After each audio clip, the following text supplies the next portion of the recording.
Welcome back. In today's episode, we will talk about who we think will be the best fit for the Washington Redskins. So, to start off, for the Redskins' first pick, I think it's an obvious no brainer that they select Chase Young. The Redskins got a really good spot to be because it's obviously an easy choice that the Bengals are going to select Burrow. So, the Redskins got the rest of the pool to choose from, and I think that's where Chase Young comes into play. Starting from the with the Bosa brothers being so dominant in the past drafts and how they have such good first years and how they continue to be beasts, I think it's a smart choice that they expect and see the same results from Chase Young, and that's why I think they should. That's why I think they'll select him because he finished fourth in the Heisman voting for defense. Well, he finished fourth in the Heisman voting. At the end of the year, he was double teamed for most of the games, but he still forced 16 sacks, 6 forced fumbles, and 32 solo tackles. I don't think they can let this once in a lifetime pass rusher get by them in the draft. So that's why I think they pick first round.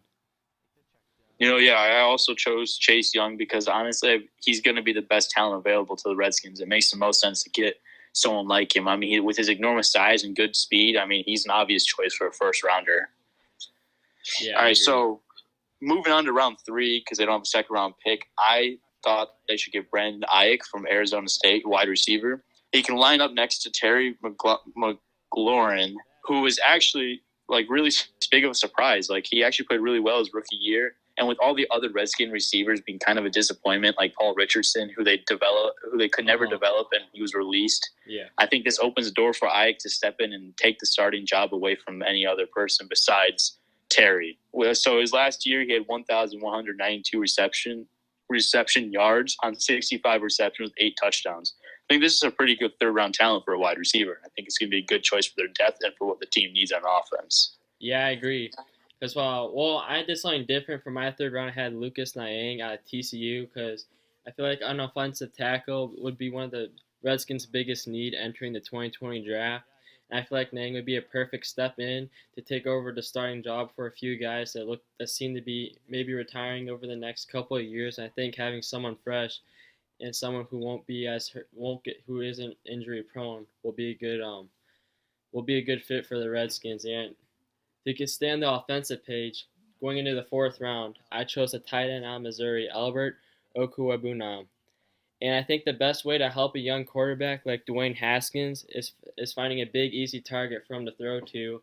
And with Jordan Reed up in free agency and Vernon Davis retiring, I think a tight end's a perfect fit for the fourth round.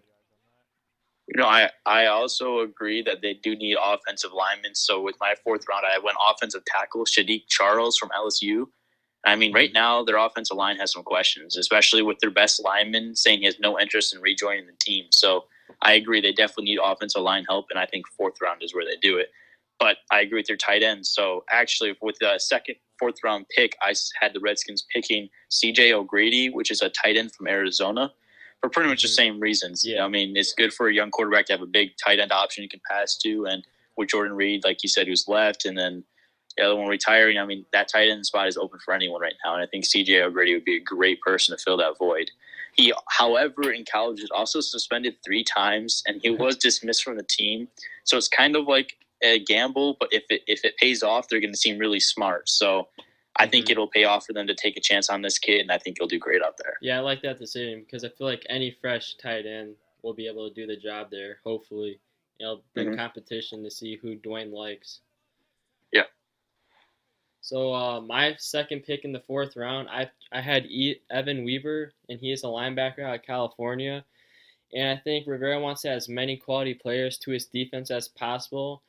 And in the 4 years that Evan Weaver played at California, he had 407 tackles, which is pretty good for a linebacker. And he's good at dropping back into coverage. And I think it'll just help polish up the defense for the Redskins.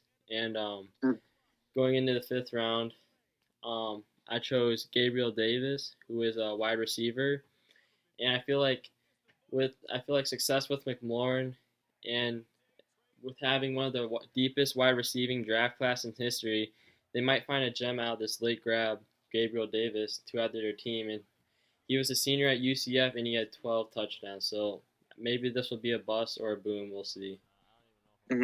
So for my fifth round pick, I had him going offensive lineman again. Kyler Murray out of Rhode Island. This guy's a 6'3", 316-pound player, but he played tackle in college. But I think he'll most likely be shifted to the inside because he has shorter arms, which is normally what a guard has. Guard normally has shorter arms. Tackles have bigger arms.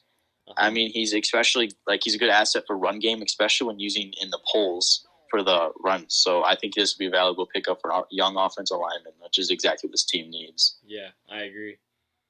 So moving on to the first of the 7th round picks, I have Chris Williamson out of Minnesota. This guy's a cornerback that really took a surprise for the team. I mean, Minnesota won a lot of games to the tough defense, and they'll have a few players possibly being drafted this season. So I think Williamson is definitely one of those people that could be drafted after showing some impressive press coverage skills for the Gophers this past year. Mm-hmm. Yeah, I like that pick because for my first pick in the 7th round, I also chose a cornerback because I felt like a cornerback would be one of the more pressing needs at the latter stages of the draft. And Washington could go with the guy who I chose, Levante Taylor out of Florida State.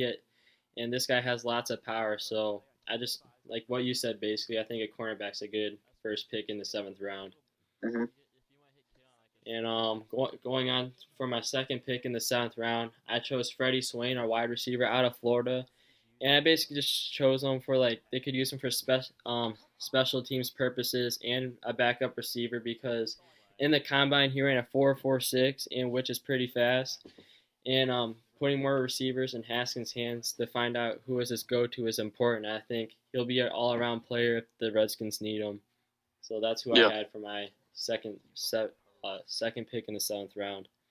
Yeah, I think it's a pretty solid pick. For mine, I went running back DJ Dallas, which he was actually a quarterback that also spent time at wide receiver, but he's now at running back.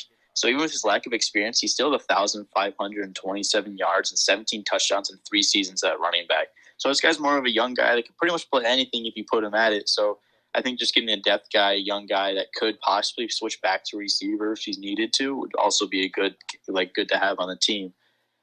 Yeah, it's good that he's triple threat too because he's available to a lot of positions and assets that the team could need in the future. Mm-hmm. So yeah, it seems like we pretty much got the same positions, just different rounds. I mean, we definitely think Chase Young deserves to go to this pick 2 in the first round. And I also say we both are on the same page. We're having wide receivers and especially a tight end for Dwayne Haskins is essential in this draft board. And if they don't get it, then they could be in trouble. And we both saw that they needed it, which I thought was pretty cool. Yes, they could. That tight end position is an open spot for anyone right now. With the 2 best on the team gone now, it's open to anyone. Yeah. So getting a young rookie is exactly what they need. Yep, I agree. So I think we handled the Redskins pretty well, and we can do the Lions next week.